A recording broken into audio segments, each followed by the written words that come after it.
Bueno, pues estoy aquí súper bien acompañada con Alan Manzano, aunque cada uno de los que admiramos a este buen hombre le llamamos de una manera.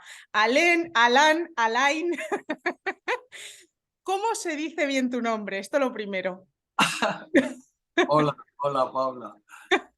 Y es interesante cómo empiezas, ¿no? Porque yo Sí. en algunas formaciones también empiezo así. No me lo creo, qué bueno. Sí, es cierto, porque, bueno, hay confusión, ¿no? Mi nombre tiene raíz celta. Entonces, por ejemplo, en Euskadi se escribe tal cual se lee, Alain, y se dice Ujú. así, se pronuncia tal cual. Pero si tu origen es francés, galo, entonces se pronuncia Alain. Alan. Lo que pasa es que la gente que estudió francés en mi generación estudió con un personaje que se llamaba igual que yo, pero como no eran nativos, la mayoría de los, podemos decir, de los profesores de francés decían que la A y la I se pronuncia E, y por lo Ajá. tanto decían Alain, de ahí que tú lo hayas dicho así. Y eso es correcto, pero no en nombres propios. Es decir, Vale, no vale, se dice vale. Alain, se dice Alain. Pero bueno, Mm. yo me giro de cualquier forma mi nombre porque en aquella época, cuando mi padre registró mi nombre, como era la época de, franquista, no se podía poner un nombre extranjero en España. Ah, no tenía ni idea. No, y entonces tuvieron que buscar una traducción, eso sí que lo supiera mi madre, mi padre que fue el que me fue a escribir, y entonces en la partida de nacimiento, que me enteré mucho más tarde, pero mucho más tarde es a partir de los 18 cuando quise sacarme el carnet de identidad. Mm. El nombre que me pusieron fue Alano. Alano, pero existe este nombre. Claro, ¿no te acuerdas Ostras. de los alanos, los hunos y los vándalos? ¡Ay, qué fuerte! Además, Ostras, bueno, vaya además de ser historia. un nombre de una raza de perro, ¿no? Los alanos. Sí. Qué bueno. Pero bueno, a ver, tu nombre en realidad ya contiene una base importante sobre tu propia historia, porque Manzano Sí. también tiene mucho que ver con cómo te has ido tú desarrollando profesionalmente y ahora lo utilizas como símbolo en aquello que haces, que tú eres experto en PNL, eres graduado en filosofía, eres un buscador nato. Entonces, cuéntame tu apellido y aquello a lo que te dedicas, cómo están conectados. Qué interesante, me encanta. Bueno, es curioso, ¿no? Porque para empezar, mi nombre eh, traducido significa armonía. Es Mm, curioso, porque además yo soy Libra y como tú eres astróloga, es sí, curioso. total, te pega Que mucho. tiene que ver con la balanza, tiene que ver con la búsqueda, de ese equilibrio. No Ujú. significa que la tengamos siempre, evidentemente. Y el apellido, Manzano, parece ser que tiene un origen sefardí, un origen judío, y bueno, está relacionado siempre con su fruto propiamente, ¿no? Que la manzana, ya sabes, el árbol del conocimiento, pues que a través de su fruto, bueno, pues mordió Eva, ¿no? Y por lo tanto es, pues, el despertar de la conciencia, ¿no? Pero por otro lado también el manzano es lo que siempre ha caracterizado la isla de Avalon, ¿no? En el mito Ujú. artúrico, porque de hecho decían que Merlín daba sus clases debajo de un manzano. Me De hecho, encanta. Avalon significa la isla de los manzanos. Ah, qué interesante. Y bueno, la manzana pues siempre ha estado muy en boga del conocimiento, podemos llamar, ¿no? O sea, Newton, pues le cayó una manzana, ¿no? Dicen, pues en los mitos griegos también, la manzana, la más bella, ¿no? Que, que lanzaron y ahí la disputa de París, Helena, etcétera. Total. Que es un apellido Que tiene que historia. tiene historia. Sí. Pero me encanta porque esto nos ayuda también a conectar de lo que vamos a hablar aquí, que bueno, en estas charlas nos proyectamos hacia el futuro, hacia Sí. dónde creemos que va la cosa, a tomarle la temperatura al momento presente para saber qué posibles consecuencias vamos a estar experimentando de 10, 20, 30 años vista. Y se conecta una cosa con la otra porque la manzana también es muy representativa de Apple. Y esto Bueno, es el futuro, lo tecnológico, que es un poco lo que va a empezar a tomar ahora, si ya lo viene tomando desde hace años, un mayor partido, pues con la conexión entre lo biológico y lo tecnológico, humanos androides, este tipo de cuestiones que ya se empiezan a hablar.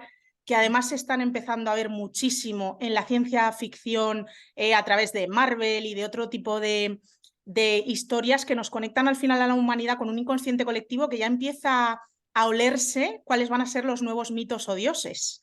Entonces, cuéntanos tú, desde tu experiencia, tú que trabajas con personas, eres facilitador desde hace muchísimos años, ¿hacia dónde crees que se está moviendo la sociedad? Uy, qué pregunta más difícil. Ojalá lo supiera, ¿eh? Ojalá tuviera Mm. esa bola de cristal. Bueno, no, tampoco, no quisiera saberlo. Estoy muy bien así. Porque, entre otras cosas, no sé si me conviene o nos conviene saber en el caso que sea en la posición más negativa, ¿no? No lo sé. Mira, para empezar, es curioso, es verdad que has dicho que Apple, ¿no? Utiliza la manzana también como símbolo. Bueno, yo creo que la mayoría de las personas que nos pueden escuchar saben que es en honor a Turing, ¿no? Sí. Que además se suicidó Mm. por su condición homosexual, su condición sexual, ¿no?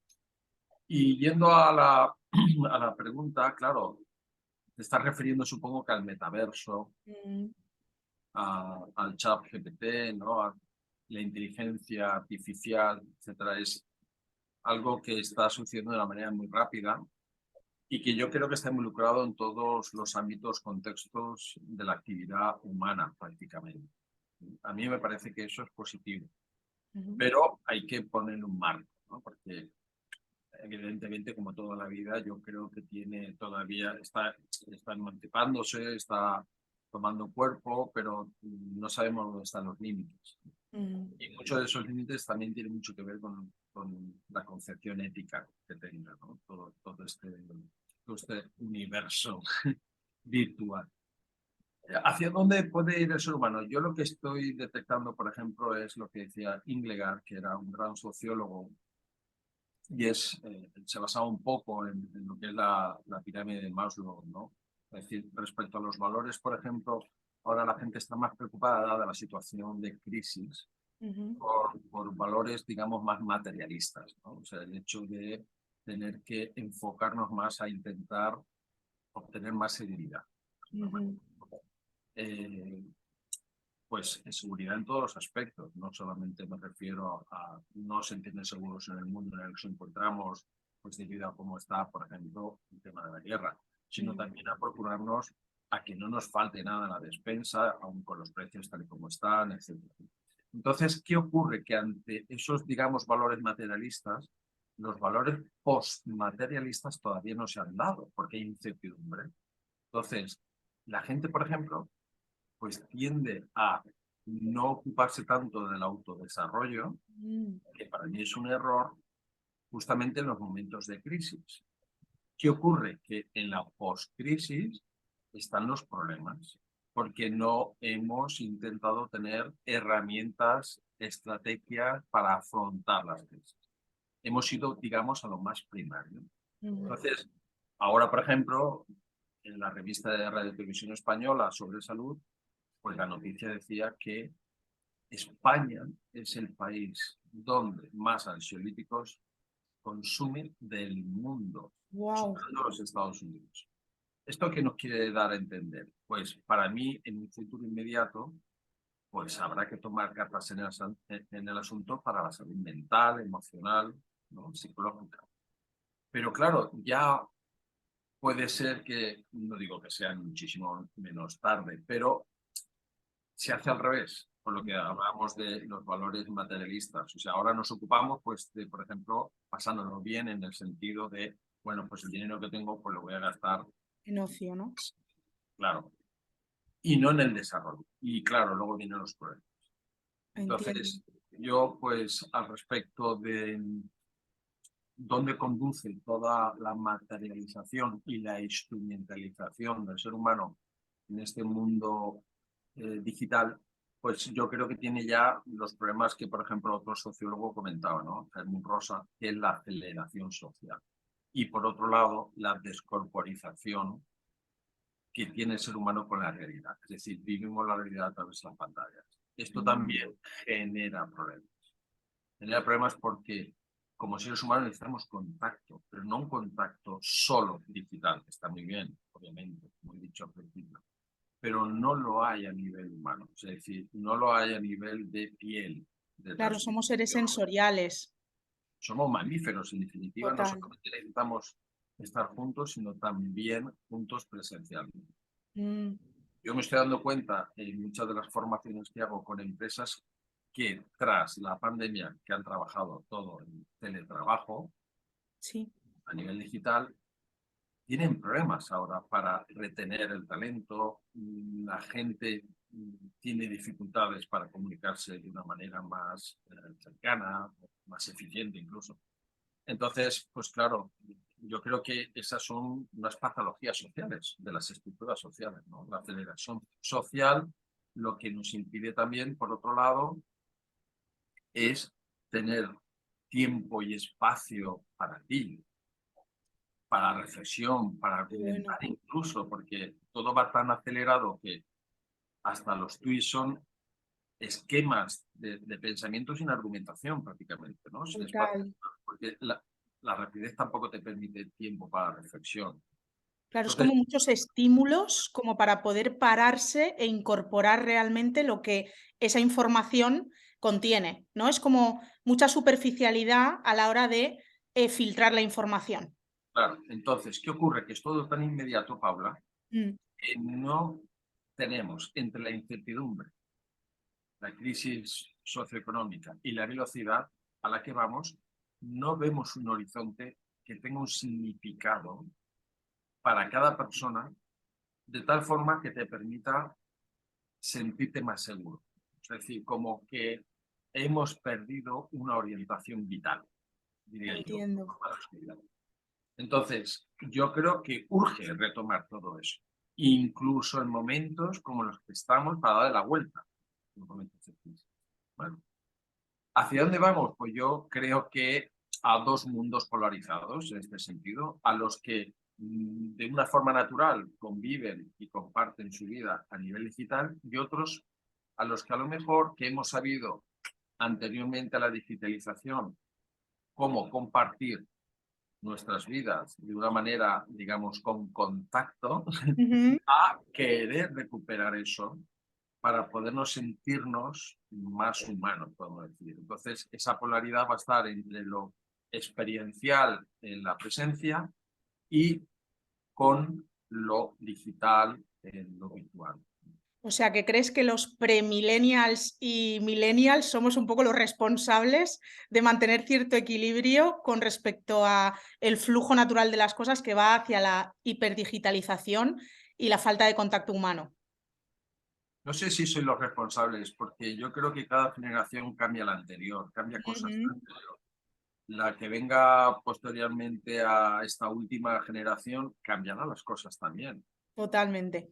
No sabemos hacia dónde, pero lo que ha venido para quedarse es una ciencia de la nanotecnología, una ciencia de, no sé si del metaverso en, bueno, en educación se está dando, en medicina se está dando, en ocio se está dando, pero no sé qué alcance podrá tener, no tengo ni idea. Sin embargo, pues yo creo que también tienen que pasar algunas más generaciones para que, bueno, para que lo propiamente humano desaparezca del todo, en el sentido de que, bueno, yo creo que sí podemos salir de casa, Todavía hay esperanza. podemos salir al campo, que no nos habremos cargado por el cambio climático, ¿no? En nuestro entorno, es decir, que bueno, yo espero, vamos, deseo, a lo mejor es por la generación que me ha tocado vivir, que todo eso se siga dando, ¿no?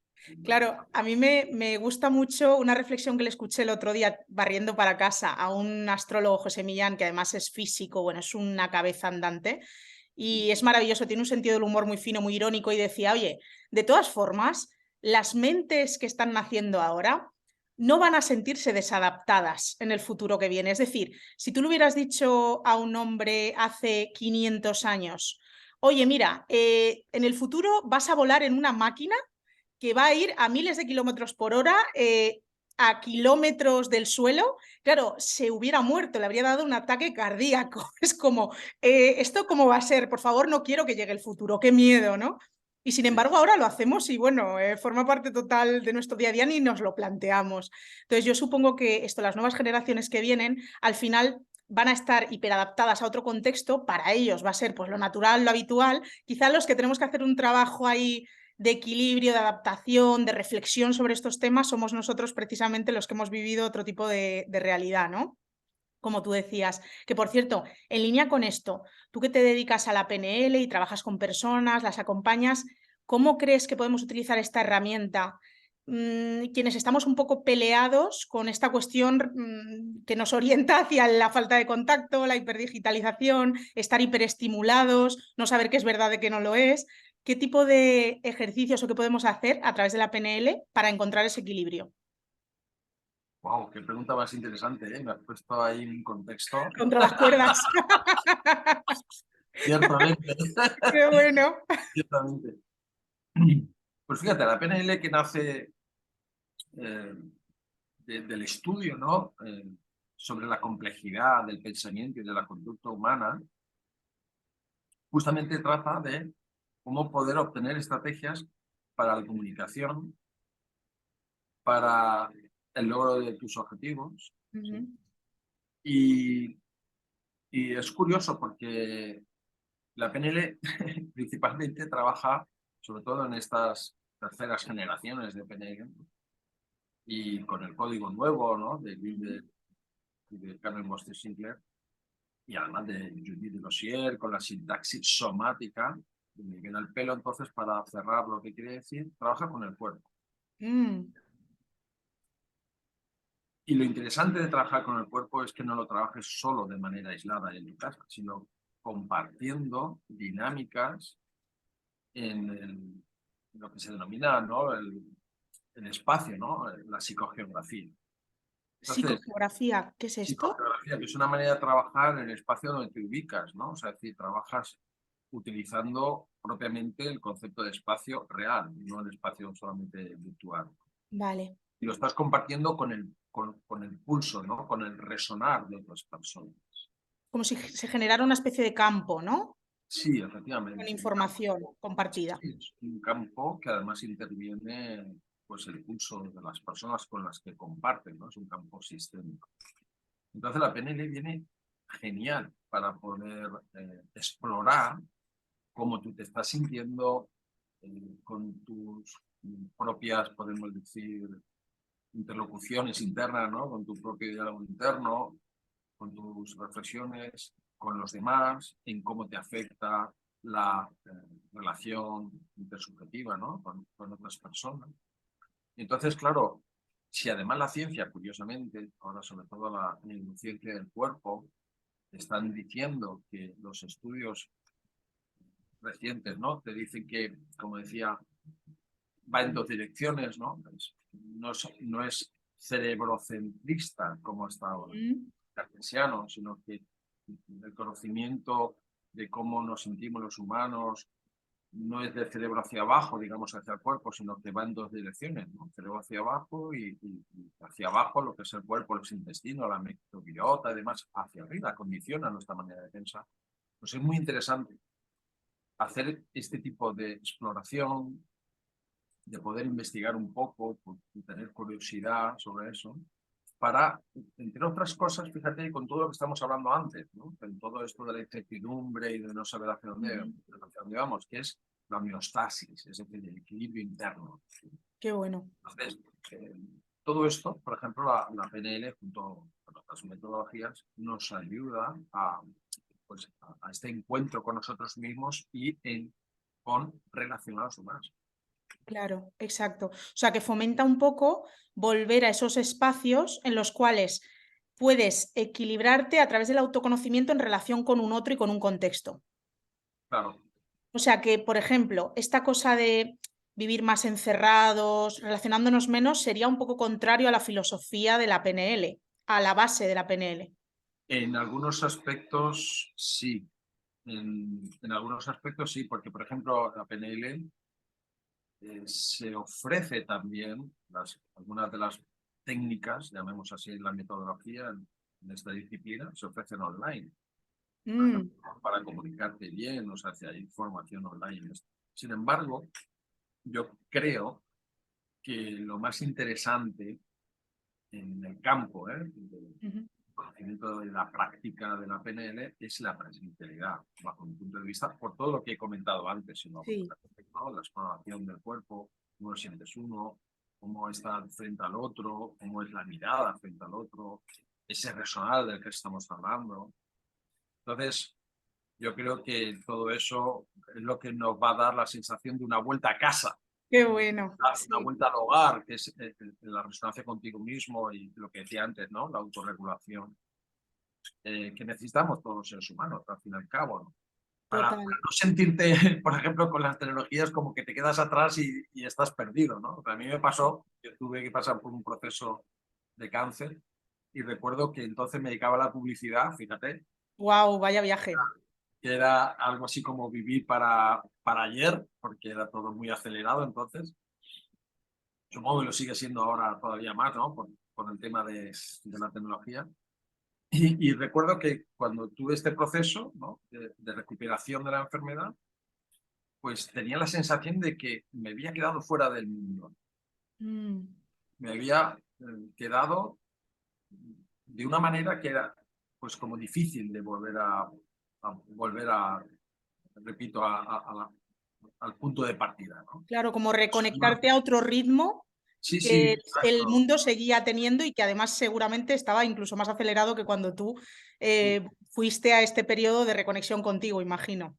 Y fue curioso una metáfora que pude ver, una metáfora viva que pude leer en la vida, y es que yo estaba sentado viendo como al final de la avenida donde yo estoy, que giraba una rotonda y volvía, y yo veía toda la vorágine, ¿no? De la gente que iba a trabajar al día, pues imagina que ya fuera un lunes o algo así.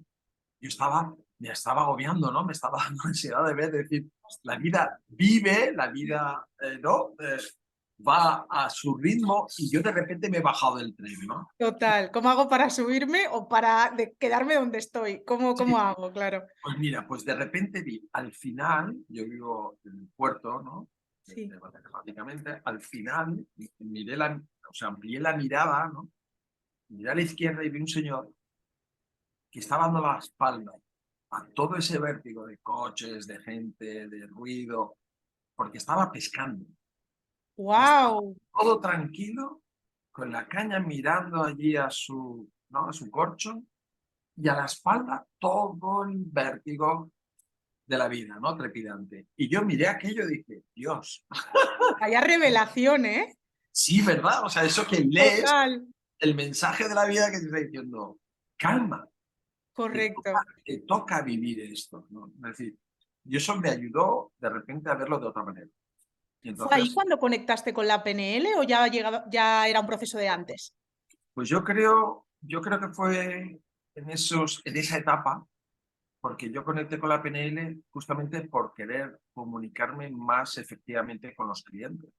Ujú. A través del marketing.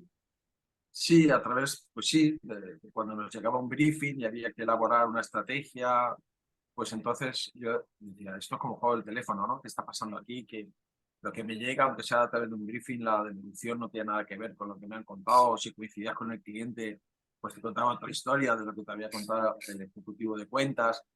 Y bueno, al final dije, esto se tiene que solucionar o tiene que haber una forma diferente de hacerse, y por eso empecé los estudios de PNL, curiosamente. Es que es muy guay porque es una historia muy libriana, o sea, tiene mucho que ver con mi crecimiento a través de la conexión o la desconexión con un otro. Es como, veo que aquí algo falla, voy a mirar de qué manera puedo obtener yo más conocimiento y puedo desarrollarme más, pero es a través de esta cosa con un otro, ¿eh? Me encanta, me fascina, qué guay. Ten en cuenta que yo no puedo saber exactamente muy bien, porque esto que se dice por ahí, mírate para adentro, ese punto de mirarte el ombligo para saber quién es ya, pero no solamente tiene que ser a través de mí mismo, o sea, yo también descubro quién soy a través de la relación con otros. Bueno, y muchísimas veces Nuestra de vida, forma mucho más acelerada, ¿eh? Porque yo me encuentro mucho esto, no sé si a ti te pasará que eres el experto al final, pero me encuentro como con personas, y lo he vivido en mi propia experiencia, que cuando estamos, por ejemplo, hay cuestiones relacionadas con los apegos que generan pues activaciones de miedos y cositas, ¿no? Claro. Bueno, muchas veces cuando tú estás en tu soltería tan feliz dices, uy, qué guay, ya tengo cositas manejadas, ya me manejo mejor con este tema, qué ilusión, cuánto he crecido. Y de repente te aparece la pareja y haces, Dios, he vuelto a la casilla de salida, ¿qué está pasando, no? Claro, esto es interesantísimo porque muchas veces realmente no sabes desde dónde te estás manejando contigo mismo hasta que otro no te lo revela de alguna manera, ¿eh?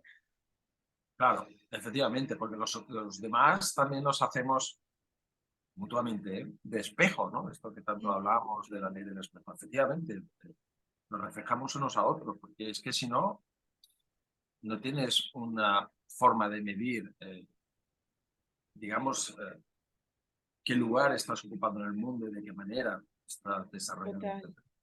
Como también esta cosa de que es más fácil ser zen, entre comillas, si vives en un monasterio que si estás en medio de un atasco en una ciudad, ¿no? Esto que hablabas tú. Entonces, muchas veces ahí también en la interacción con el contexto es que vamos viendo qué tal vamos de paz interior, de desequilibrio, de reactividad, estas cositas.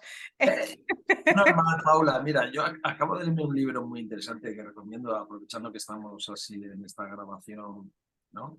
Sí. De José Antonio Marina, este filósofo muy ocupado y preocupado por la educación, Ujú. que versa sobre los deseos en el ser humano. Sí, qué interesante. Una cosa que me llamó mucho la atención, dice, el budismo zen, por ejemplo, que, digamos, promulga el hecho de la paz, que el problema justamente de los seres humanos son los deseos. Ujú. Pues Antonio Marina decía, ya, pero es que la condición del ser humano es desear. Desear. Además, Que la es lo que no vida, eliges de ninguna manera, ¿eh? Aquello que deseas no lo puedes elegir. en la vida real te Sí. mueves por deseos, porque él decía, mira, Goethe con Fausto empieza con una frase, ¿no?, que decía, lo primero fue la acción. Y José Antonio Marina muy precisamente dice, no, Goethe, primero fue el deseo, que es lo que mueve la acción. Totalmente. Y solo tenemos que verlo en el mundo que nos rodea, ¿no? Lo que nos lleva verdaderamente a la acción es el desear algo. Mm. Y claro, ahí está la dicotomía, ¿no? En el mundo en el que estamos, los deseos nos impulsan a hacer las cosas. En un mundo ideal, aislado, efectivamente, pues si procuras que los deseos no muevan tu vida, pues podrás encontrar un tipo de felicidad específica.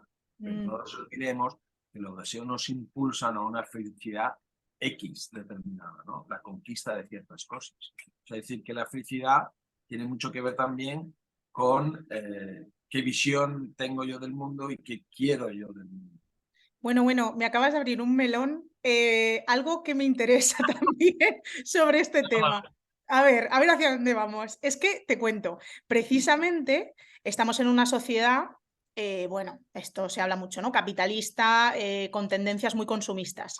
Entonces, ¿dónde está el equilibrio entre dejarse llevar por el deseo porque te impulsa hacia el camino o dónde está ese punto en el cual vivo de deseo?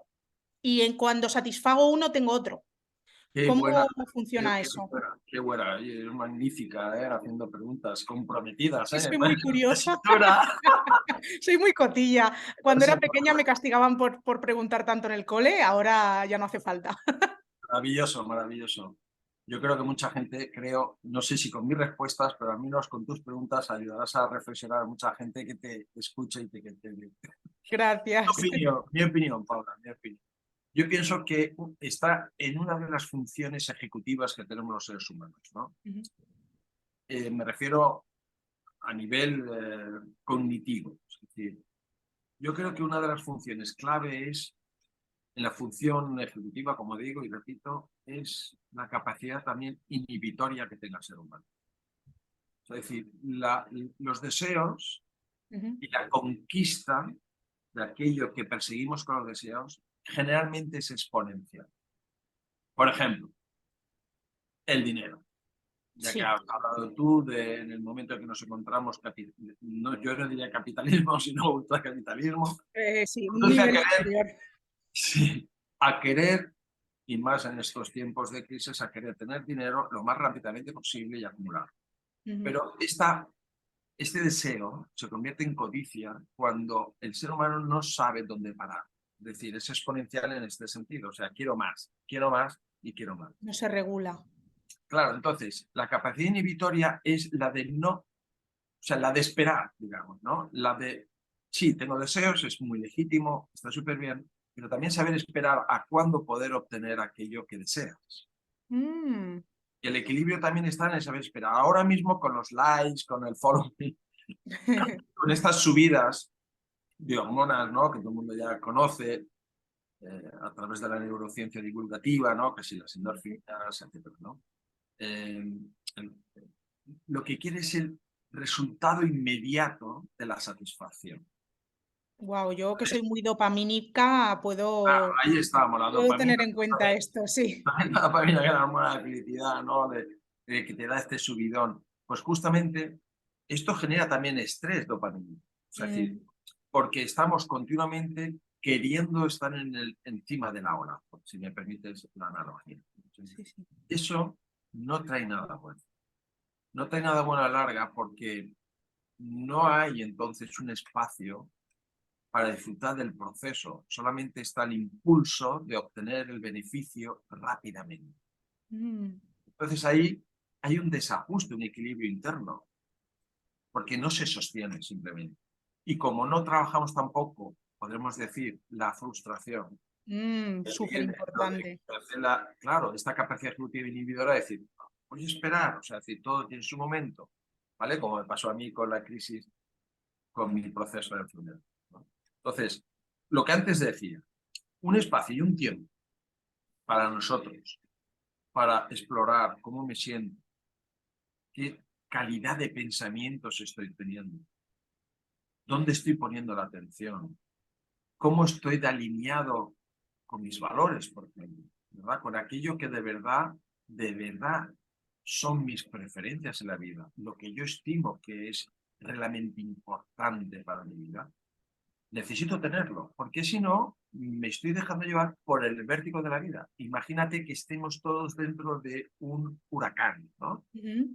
Pues, ¿qué puede pasar al final? Que todos salgamos disparados, ¿no? No, no pinta bien.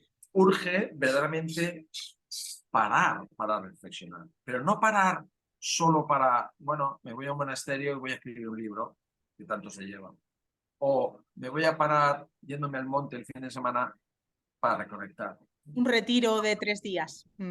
Yo creo que eso no es parar, eso es tomarse un tiempo para luego volverse a enganchar al Ah, qué vértigo, bueno. ¿no? Para tomar velocidad, digamos, es el paso atrás para ir más deprisa. Voy a cargar el cargador, la pila, y cuando esté cargada voy a consumirla ahora otra vez lo más rápido que pueda, ¿no? Claro. Claro, porque ahora lo que hay es otro tipo de pobreza, Paula, y es la pobreza de falta de tiempo. Wow, En temazo. una, claro, en una sociedad, como tú has dicho, capitalista, el pobre ahora no solo es el que no tiene dinero, sino que el que lo tiene es pobre en tiempo. Entonces, Qué dar una dicotomía es o soy rico en dinero y no tengo tiempo, soy pobre en tiempo, o soy pobre en dinero, pero soy rico en tiempo. Y la Qué- gente, y yo te voy a dar una premisa, la gente que suele decir, ¿qué es lo que más cuesta o más valor tiene? El tiempo, ¿no? Hombre, por supuesto. Más que nada porque es la cosa que nunca, nunca vuelve. Pues ahí dejo la reflexión. Me encanta, me encanta. Que por cierto, me estás así como explotando un poquito la cabeza, mi cerebro va haciendo conexiones y Madre estaba, mía, qué miedo me das. Dios. me encanta. Ya te dejo tranquilito el fin de semana, que estamos grabando en domingo, pero Me es que encanta. me ha movido mucho esto que estabas hablando porque me ha parecido que era como una especie de dicotomía entre los deseos o los valores, que ambos te llevan a un movimiento, pero los valores requieren de una reflexión interna a la hora de tomar decisiones, requieren de un tiempo, de una maduración, y sin embargo los deseos son como muy inmediatos y te pueden estar impulsando hacia lugares que están en incoherencia con aquello que es tu valor principal, ¿no? Magnífica reflexión. Me encanta. Tengo que Gracias. estudiar filosofía. ¿Sabes por qué? ¿Y sabes por qué, Paula? Bajo mi punto de vista, porque los valores necesitan ese tiempo, esa reflexión, porque están conectados con los sentimientos. Mm, Y la forma de conectar con los sentimientos es que tú hagas una de vida correcta, adecuada, conexión con tu cuerpo, sepas leer tu cuerpo. Es decir, por un lado, tener inteligencia emocional, es decir, una educación emocional e inteligencia sintiente. Es decir, de lo que yo siento y no solamente de lo vaporoso de la emoción, sino de que yo me vaya reconociendo sobre lo que siento y por lo tanto, yo, ante lo que considero que es valioso en mi vida, me sienta congruente, alineado en ello. Los deseos, como tú muy bien has dicho, son ¡paf! Inmediatos, ¿no? Y además puede estar también que de la misma manera están en retroalimentación con una sociedad, ¿no? Que te invita a desear cosas que tú no quieres. Los valores también son inculcados por el contexto en el que vives. La diferencia está en que uno es muy inmediato y el otro necesita un espacio y un tiempo para conectar con el cuerpo, que es la manera en la que podemos reconocer lo que sentimos para saber verdaderamente discernir que lo que deseamos, muy legítimo, esté más acorde con lo que de verdaderamente considero yo que es valioso. Me encanta. Bueno, ahora sí te voy a liberar, pero me quedo con la cuestión relacionada con que el tiempo es lo más valioso y es interesante que vayamos reflexionando a nivel social sobre cómo podemos ganar más de esto, porque lo necesitamos para conectar con nuestros valores y desde ahí sí que podemos operar de una forma equilibrada. Me fascina, muchas gracias de verdad por haberte abierto a esta conversación. Bueno, te doy las gracias a ti por estas reflexiones, ¿no? Porque las preguntas de verdad que has hecho, bueno, son desafiantes.